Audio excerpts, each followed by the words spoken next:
against power ya Iran agambye nti it is against our power. Proposal eyokulabika nti bava ku bya ebyokwenrikinga uranium omukunganya omukulakulanya abairani bategezeza officially bategezeza ne bagamba nti abadde Ayatollah yennyini abadde alindiriddwa n'agamba nti proposal eri 100% wrong. Infutu bagenda kujikkiriza eri against amaanyi gaabwe ng'eggwanga eriyitibwa erya Iran. Agambye nti it is against our power, it is against our position ng'eggwanga eriyitibwa erya Iran bye tukkiririzaamu na byonna bye tukola kirifu bwefufululu kifu abiyyemu amazi. Kakati amawulire agaliwo bagambye nti Abairan bali poised to dismiss US nuclear proposal.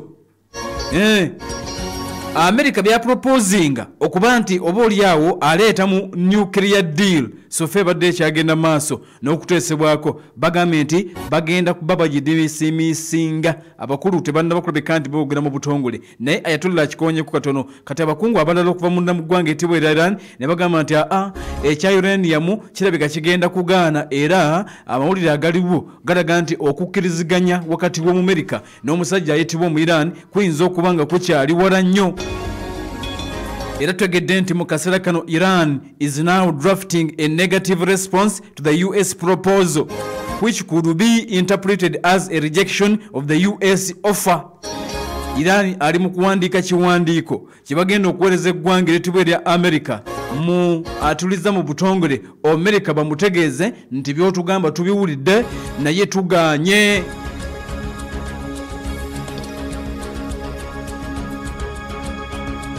Embeera nga bwetambula Abamerika gye buvuddeko bwe batu bagenze maaso n'okuleka nti basukumye ekiwandiiko lwabadde lunaku lwa 6. Ekiwandiiko kino kyayise munda mu ggwanga lya Oman. Minisita yakisomedde eggwanga lya Iran, minisita wa Oman ensonga z'ebulwa eggwanga gwe bayita Said Badr al-Busaid n'abategeeza n'abagamba nti bwekiti ne bwekiti Amerika bw'ati bw'agamba. Proposal eggwanga ereetibwa erya America yagisindise okulaba nti nuclear deal ebeera strike wakati w'amawanga gombi. Kakati ebimu ku ebyo Iran ebimujja mu mbeera byagenze maaso n'okulabika nti oba oliawo agaanidde ddala ye demand ya America okugamba nti Iran alina okwekomiitinga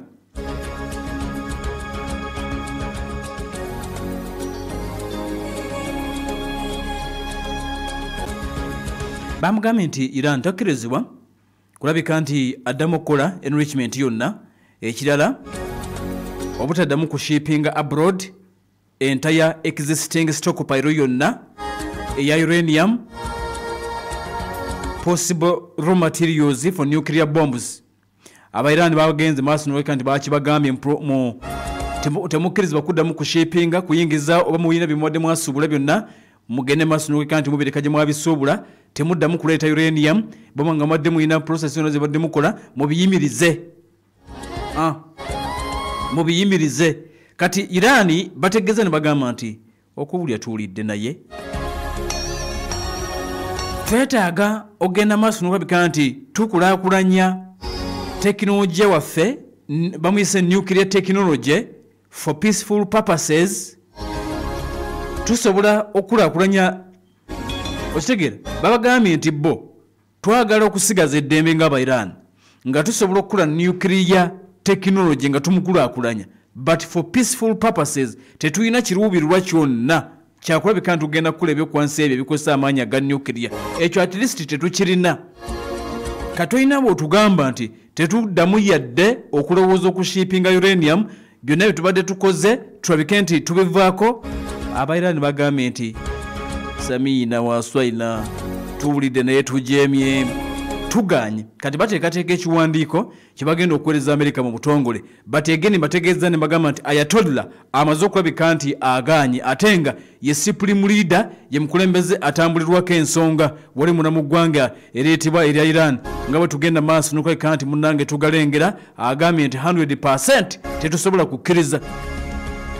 Naye bagambye nti mu byonna ebitambula olwaliro Abairani bajjukira emyaka 36 nga musajja mukulu ono gwe bayita Ayatollah Ali Khamenei ye mukulembeze w'oku ntikko eggwanga etibwa erya Iran era nga kumpi kyabagenze maaso n'okuleka nti ayogera tekiddibwamu mbagambye nti akisinyizaako katono n'agamba nti 100% tetugenda kukkiriza era kitegeeza nti wagenda kubeerawo okulya n'okukomba essuwaani kasita agaana Ayatollah Ali Khamenei kasita agenda maaso n'okuleka nti munnanga agaana tiwabaawo kirala kyagenda maaso n'okuleka nti kikolebwa ono kasita agenda maaso n'okuba nti agaana tewali kirala Ayatollah asigala nga the most powerful figure mu byafo by'eggwanga ereetebwa erya Iran bagambye nti abadde Ayatollah okuva omwaka 1989 kasita agamba nti tuganye babeera baganya aba Iran ye head of state and commander in chief w'eggwanga lya Iran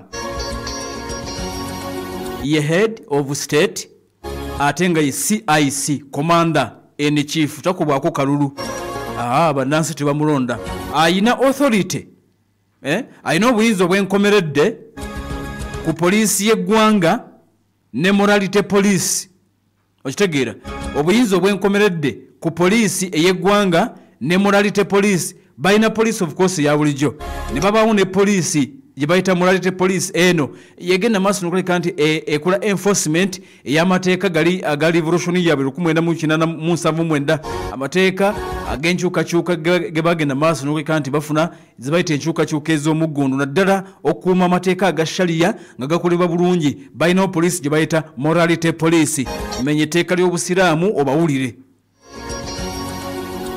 kati national police neno police eya morality ekuuma empisa naddala ez'obusiraamu ezigenda maaso n'okuleka nti bombi balipoting eri Ayatollah si president yabakulira kakati ng'ogyeko morality police ne national police y'eggwanga erya Iran Ayatollah Khamenei era yafuga Islamic Revolutionary Guards Corps IRGC amagye agatuliriza ag'enkizo ddala agamu ku magye agasinga okuba nti gatiibwa America yo bayita batujju nenga mu kaseera kano bana ba IRGC be bali in charge of internal security ya Iran bana atuliriza era bagenda maaso n'okuleka nti be bavaamu wingi ey'abavolontiya gye bayita Basiji Resistance Force bavolontiya abeewaayo okulabika nti balwanirira eggwanga eriyitibwa erya Iran singa wabeerawo obuzibu bwonna kakati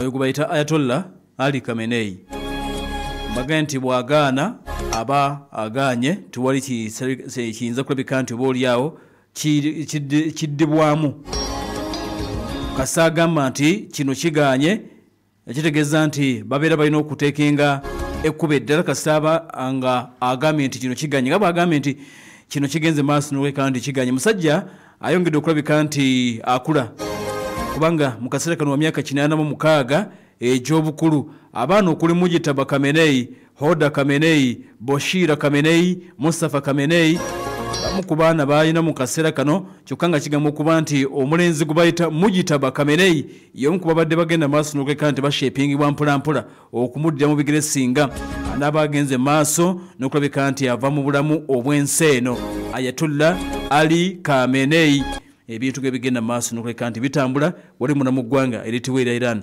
kakati ekiriwo ku mmeeza okubadde kutuula America n'omusajja omu Iran enfunda zibadde 5 n'ambirira Abairani baleka okuba nti bakyabiganye mu kaseera kano bagamba nti nedda tetuyinza kukkiriza nga ne Ayatollah yennyine amaze okulabika nti agaana kati ekiriwo nga bwe nkutegeezezza bamaze okulabika nti batandika bafunye peeni n'olupapula bawandiikira abasajja abayitibwa Abamerica bagenda obategeeza mu butongole nga bayita munda mu ggwanga eriyitibwa erya Oman bawategeeza America mu butongole nti byonna byobadde otugamba tubiwulidde twabitegedde mu proposal gye wasindise ng'eyita mu ggwanga lya Oman but tuganye С днем Великой Победы!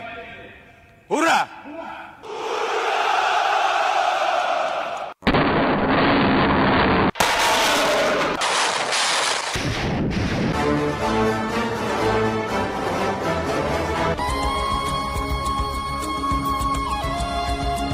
wabale tuliriza munywanyi waffe wonna wosinze okuba nti otaddeko zidakiika 21 zimaze okulabika nti ziyita ku ssaawa 4 ez'enkyaleero bwetyo bwetambula tuli ne MTN nga tumaze okurosinga tukyali munda mu bisenge ebyamakolero ag'entalo kakano tumaze okulabika nti tukurosinga era nga tuzze ku saidi y'eggwanga etibwa erya Russia n'eggwanga eryetibwa erya Ukraine. Amawulire galiwa agafa mu ddwaniro saidi eno ennaku 11,906 emundu ebadde ekyagenda maaso n'okuleka nti evuga buteeteezi wakati w'abasajja bayitibwa Abarasha n'eggwanga etibwa erya Ukraine.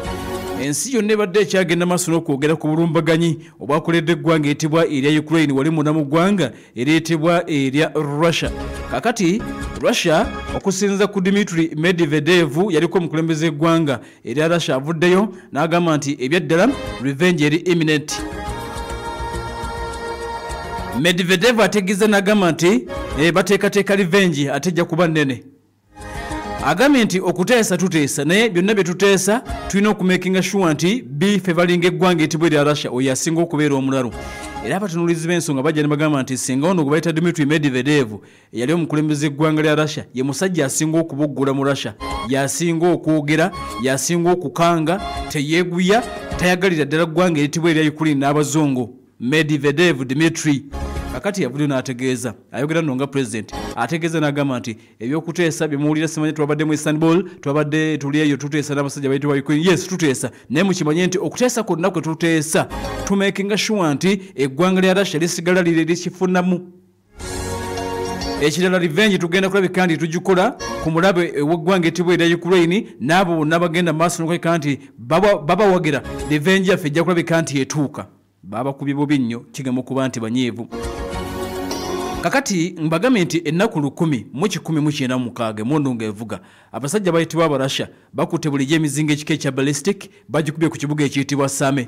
Bantu bana eyo bagenze maaso n'okulabika nti bafiiriddwa obulamu 28 babuusobola ebisago eby'amaanyi kubaddeko n'abaana. Ministry ey'ensonga ez'omunda mu ggwanga eryetibwa erya Ukraine bwetyo bwetegeezezza zibadde ballistic ezikubiddwa ku kibuga kino ekiyitibwa Same munda mu ggwanga eryo eryetibwa erya Ukraine. Kakano Ministry ey'ensonga ez'omunda bwetyo etegeezza nti abantu babiri bagenze maaso n'okulabika nti battiddwa oluvannyuma lw'omuliro ogukutte ekibuga ekiyitibwa Kharkiv. Ebizimbe abikubiddwa era ne bigenda maaso n'okulabika nti bikutte omuliro. Ekitundu ekiyitibwa Chitovodivka wano mu kitundu ekiyitibwa Kharkiv kibuga ekyokubiri mu bunene munda mu ggwanga eryo. Eggwanga erya Russia nakyo again bakikubyeko ballistic. Kakati Abarasha babadde bakyali awo. Abarasha babadde bakyali awo Ukraine kyekoze ne baddamu ne bakola attack endala. Ukraine ezzeemu n'erumya eggwanga lya Russia. Ukraine SBU kakati balwana mu kimugunyu balwana mu ngeri yatuliriza ekitongole ekyabambega Ukraine esindika bambega kaakano kati kibakoze Ukraine again basindise bambega baayo Ukraine ne bagenda balitonetinga explosives wansi mu mazzi kigamba okuba nti ku mulundi guno drone zibagenze maaso n'okulabika nti basindise zibaddeza wansi mu mazzi underwater unmanned vehicles UUV. Ukraine ku luno esindise zi UUV underwater unmanned vehicles oba drone eziyita wansi mu mazzi. Kati bakoze batagetinze ekitundu kye Crimea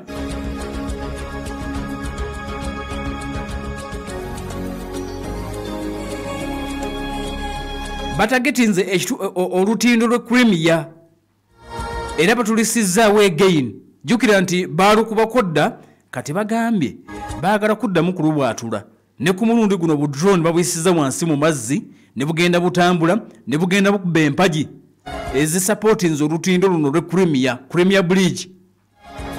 Jukira nti wano wewali connection ey'eggwanga lya Russia ne region ey'eggwanga lya Ukraine ekitundu kino kya Crimea yaddenga Russia yakiwamba ne region eyitibwa Krasnodar. Kati kye bagenze maaso n'okulabika nti bakoze basindise zi drone ne ziyita wansi mu mazzi ne zigenda zikuba enkondo zino ezasiba olutindo luno wansi mu mazzi. Kati Ukraine ekitongole ekyabambega SBU bategeezezza nti yadde nga teruguddeemu wabula zibadde damaged. Kakati bajja kudda omulundi omulala bakimalirize. Ministry ey'ensonga ez'ebyentambula munda mu ggwanga erya Russia efulumiza statement netegeeza nti standard operations zazzeemu dda ku lutindo luno oluvannyuma lw'okuba nti babadde balugadde okumala essaawa nga ziizo. Kaakati bagambye nti standard operations zamaze dda okulabika nti ziddamu ebintu nga bwe bitambula. Ataddeko Pal FM ekulira omuntu wa bulijjo. Abarasha n'abasajja bayitibwa aba Ukraine ebyaddala tewali aweeza munne. Ukraine alabika kaakati ng'engeri gy'alwanamu ate ng'omurasha tagitegeera bire ebyobaddewo ebyokwesindikira n'okola ki. Kaakati Ukraine aleka nga lutadde ku leve endala akuba totegedde. Jjukira nti ataaka gye bakoze ku murasha gyo juuzi omurasha teyategedde bakukusa zi drone ne ziyingira munda mu ggwanga erya Russia nga Russia tategedde. Ebyuma bya Russia nga tebisobola kulabika nti baziziiza ne baziteeka mu bibokisi nga biringa bya nnyanya ne bazisiba ku trailer n'ezitambuza okukkakkana ng'omurasha bamukozeeko ataaka. Bombers omuli n'ezo ezikuba nuclear bazisizza bubi. Праздником вас! С днем Великой Победы! Ура!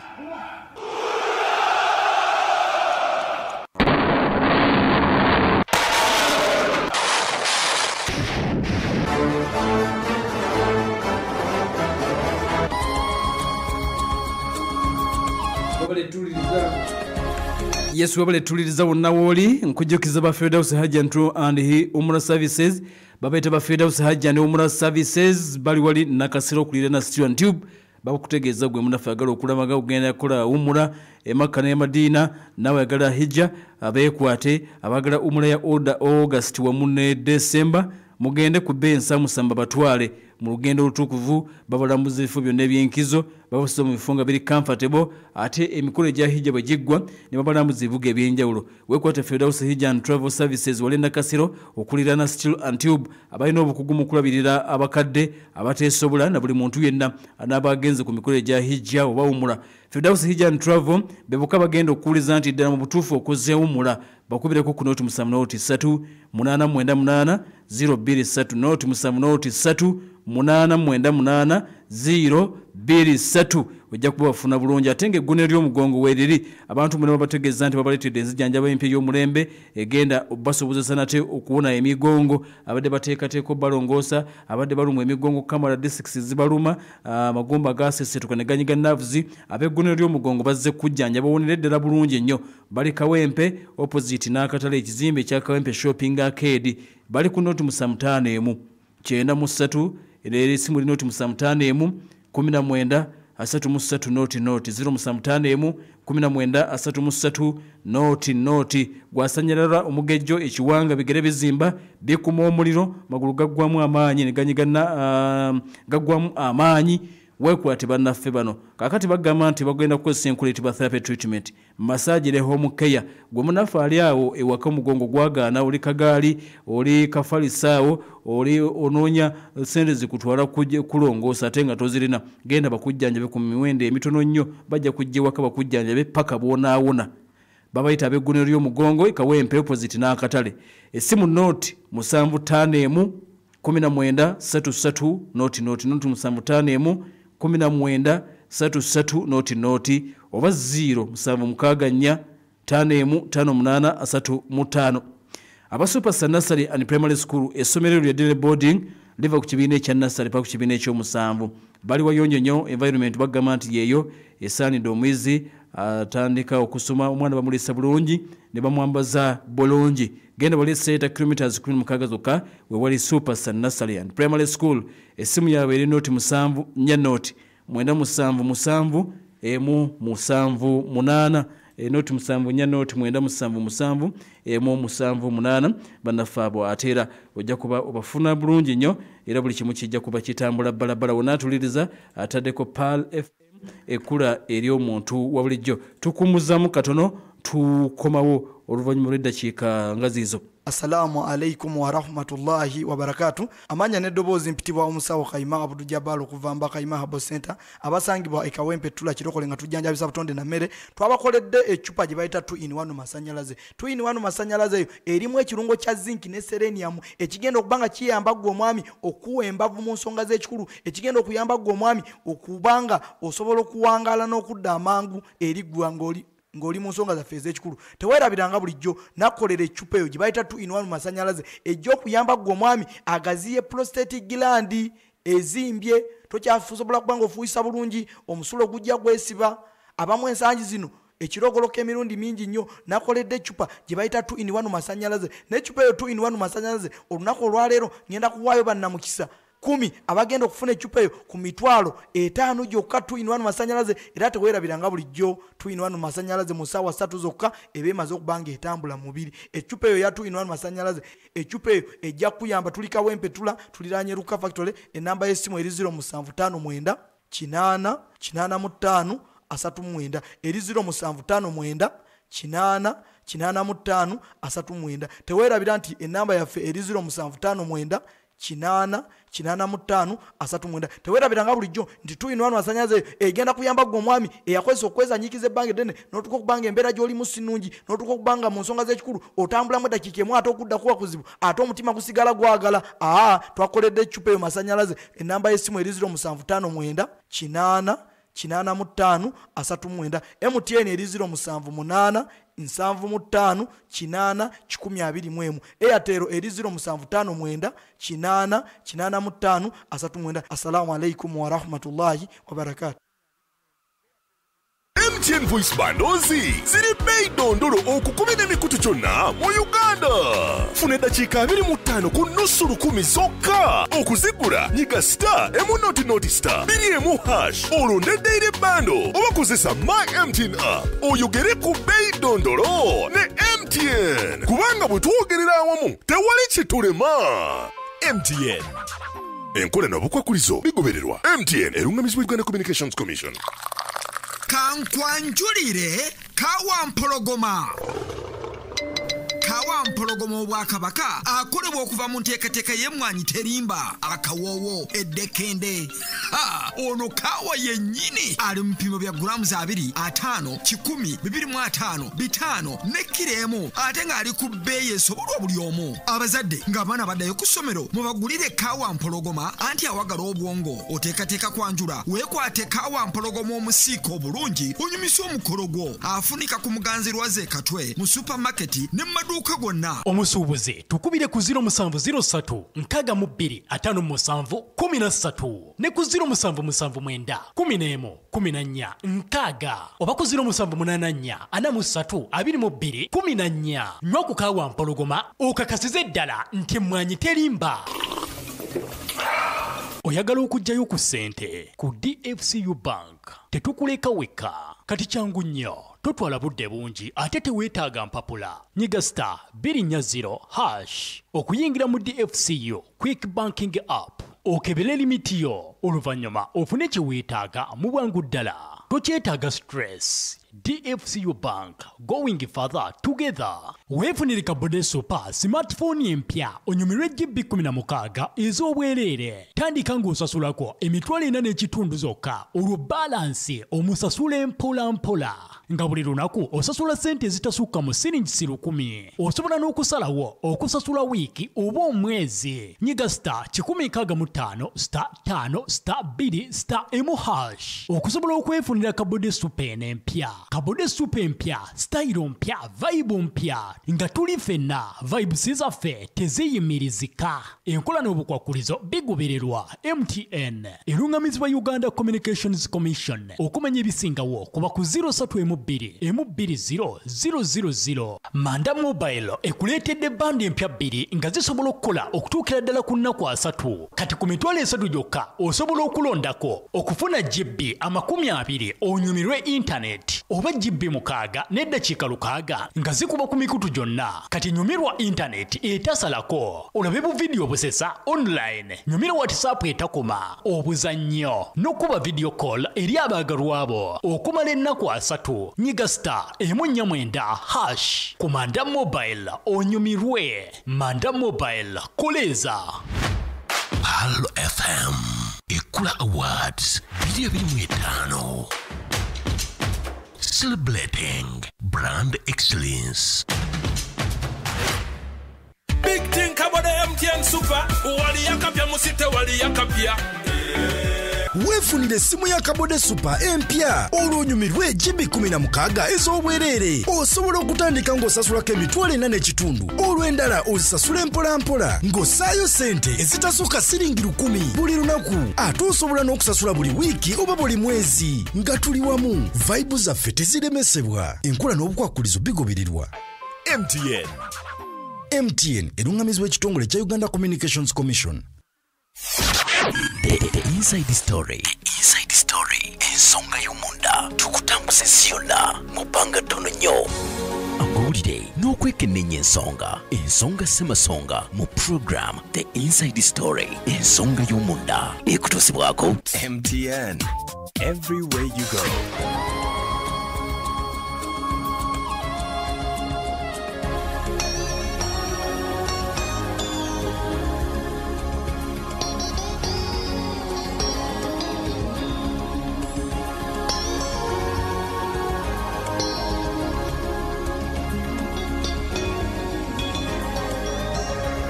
Ekkulira omuntu wabulijjo wabula ennyo webuli eddala akadde kano kennyini onawo osinze okuba nti otuuliriza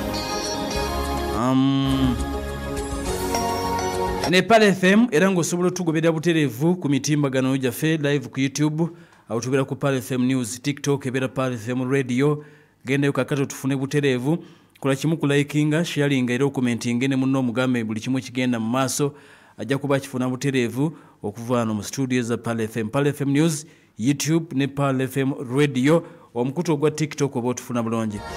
Uganda Halali Bureau kitongole ekivunaanyizibwa okwekenneenya omutindo gw'ebintu bitukozesebwa nga biri halali okula ebyokulya n'ebyokunywa wa kampuni bagamba nti akaseera kano batuukire basobole okukakasa by'okuloba nga biri halali jangu kusa April Kagorodi watandikira plot 2 Dairy Gardens bakujjukiza bulijjo nti kozesa ebyo byekakasiddwa nti biri halali. Kibera kyogula obanga kirika akabonero ka Uganda Halali Bureau ketoloovu munda mu kko mulimu ekigambo halali kiri mu lulimi Luwarabu noti nyaye munya 233 561 ng'obafuna aba Uganda Halali Bureau ate nga Ship with Us bagamba nti bakusaabaliza ebyamaguzi byo babijja munda mu ggwanga era China ennaku 3 ennaku 17 babituuse Mombasa okuva Mombasa paka Kampala zibeera ennaku 3 oleeta container nambo bayagala kwegatta ne banno mu nkola eyitibwa groupage bakuyambako n'okuweereza ssente China ate nga bakuyunga ku suppliers abatuufu munda mu ggwanga era China bakola clearing ne forwarding genda wali ku suppliers level ey'okubiri ekisenge namba S13 kubona faateekateeka okusuubula mu ggwanga era China essimu y'aba Ship with Us eri noti musamu noti emu anabo mukaaga 16 noti musamu noti emu ana mu mukaaga 16 ng'obafuna bulungi Pure Herbs Clinic n'ema kujjukiza bakujjanya eddagala nga lya butonde omwami aliyo nga akozesako enkula y'okwezanyiikiriza ogaze prostate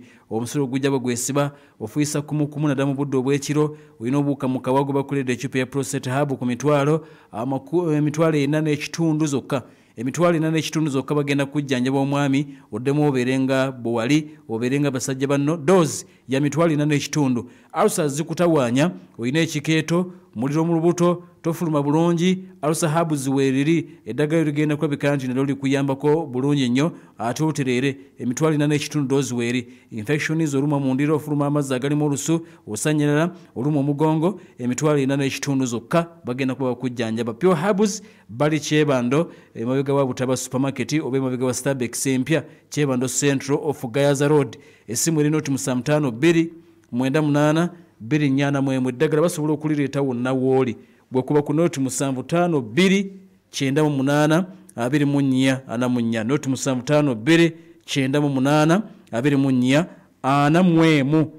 noti 77 31 82 noti 75 2 24 banafa abatengo bafuna bulungi aba Pure Herbs. Inside Story ensonga y'omunda tukutambuze siyonna mubanga ttono nnyo amawulire n'okwekenneenya ensonga ssemasonga mu program The Inside Story ensonga y'omunda ekutuusibwako MTN. Everywhere you go. kakati nga tuva muna mu ggwanga etibwa erya Russia nabagamba nti ekiruubirwa ky'eggwanga lya Russia ekisinga ddala okubeera ekikulu kulabika nti bawamba ettaka ly'eggwanga etibwa erya Ukraine, ebirala banaawoza banaabitereeza, naye ekirubirwa kyabwe kibadde nti katuwambe eggwanga lino tulabe tube nga tulina bargaining power, tulibajjako kino tulibajjako kino, tulibagana okukola kino. Kati amawulire agaliwo gategeezezza omukutu oguyitibwa The Sky gutegeezezza nti eggwanga etibwa erya Russia basemberedde ekibuga ekiyitibwa Same, ekibuga ekya Ukraine kye bayita Same, Abarasha bakisemberedde era banaatera okulabika nti munnange bakiyingira. Amagye g'eggwanga erya Russia gongedde okwadvansinga key city gye bayita Same, basembedde. Amagye ga Ukraine gagezaako omukwano gwange okulabika nti gataasa ekibuga kino, naye abasajja bayitibwa Abarasha kigamba okuba nti bayambibwako ne bapiganaagi okuva munda mu ggwanga etibwa erya North Korea. Magye ga Russia galabika nga gasemberedde ekibuga ekirala eky'enkizo kye bayita Same, eggwanga Ukraine baagala okuba nti bakitwala. Ministry ya Defense etegeezezza nti olunaku oluyise basobodde okuwamba ebyalo ebyetoolodde ekibuga kino okuli Adrivika, bagambye nti bamulina. Ebyalo ebirala ebiwerako nti bamaze okulabika nti babiwamba mu kaseera nga ekibuga baagala okiwamba ate nga bakikuba, kubanga bagambye nti bakikubyeko emizinga ne battabana 28 babuusewo n'ebisago, naye nga balabika nga bakyetoolodde. Ukraine egezaako mukwano gwange okulabika nti munnaye beetaasa ekibuga kino ekya Oblast gye bayita Same kigende maaso n'olabika nti kisigala mu mikono gyabwe, naye Abarasha kirabika nga bakyefunyiridde okuba nti bakitwala akadde kano kennyini. Amawulire ge tufuna okuva munda mu ggwanga etibwa erya Ukraine nti Omurasha tafuddeeyo, zibombas bazikubye ne bazookya, ne bo baagala kibuga, baagala kibuga kiwangalyamu abantu emitwalo nga 25. Emitwalo nga 25 ky'ekibuga ekiyitibwa Same. Oblast ey'e Same esangibwa mu mambuka g'eggwanga eryo obennanyodda mu kitundu ekyobuvanjuba obw'eggwanga Ukraine. Kakati eno gye bali Abarasha balabika nga baagala kuba nti obuulyawo bakitwala. Jjukira nti mu lutalo lwonna kasookedde nga emmundu egenda maaso n'okulabika nti etandika yali February w'omwaka 2022. Abarasha babadde kumpi baakatwala 20% ku ttaka ly'eggwanga eryo. Ukraine ggwanga bwaguuga, kati ebibalo ebiriwo ebyangungu biraga nti Abarasha balina 20%. Balina 20% ey'ebitundu eby'eggwanga eriyitibwa erya Ukraine. Ekiruubirirwa kyabwe kwongera kufunza ggwanga lino mpola mpola. Ebitundu omuli Donetsk, Zaporizhia byonna abasajja bano bagenda Damas n'okulabika nti munnange babiwamba. Donetsk, Zaporizhia, ekitundu kye bayita Kherson, ekitundu kye bayita Luhansk, kakati ne Crimea owa 2014 bamuyina. Russia ng'oggyeko nno wano kati okuva lubaafuuka Russia nga bavudde mu kago gwa Soviet Union bazze bakikola nga bayiikiriza amawanga olw'ensonga nti basooka Moldova ne batwala ekitundu kye bayita Transnistria ne bakitwala okuva mu 92 ne bakibba ku ggwanga lya Moldova Abarasha. Kati Georgia nayo ne balumbayo Georgia ne bagibbako ekitundu ekiyita Abkhazia ne bakitwala, n'ekitundu kye bayita South Ossetia ne bakitwala okuva mu 2008 be bakirina. Kati Ukraine 2014 ne bamubbako ekitundu ky'e Crimea ne bakitwala Abarasha. Kati bwe bazzeeyo mu lutalo ekitundu eky'e Luhansk ne bakitwala, Donetsk be bamulina okuva mu 2000. In fact ebyo bibadde okuva mu 2014 babadde babitwala dda.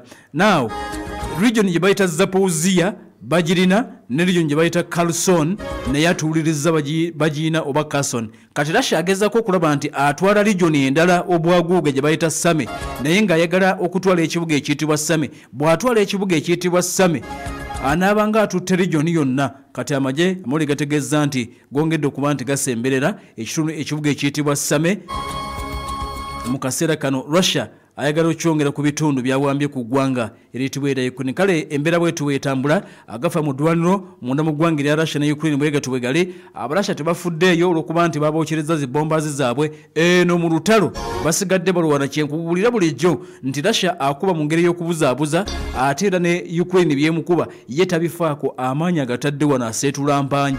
Buli lunaku awambayo akaalo. Kati agaliwo gategeezezza nti Abarasha baabano bongedde okuba nti basemberera ekibuga ekiyitibwa Same. Olunaku oluyise balina ebyalo bibawambye Ukraine erabika ngeri mu kwerwanako nengeddeko nga bamaze okudeployinga basajja battu aba Ukraine bamaze okudeployinga bakozesa zibi mu Gilad 21 emundu eyo bayita katusho bamwe gye muyita sabasaba aba Ukraine basinziira okasukira enfo z'abasajja bayitibwa abarasha naye nga Russia eri mu kola advancing oba ni ku advancinga bagala okuwamba ekibuga ekiyitibwa Same. The inside story ensonga y'omunda tukutambuza esi yonna mu bbanga ttono nnyo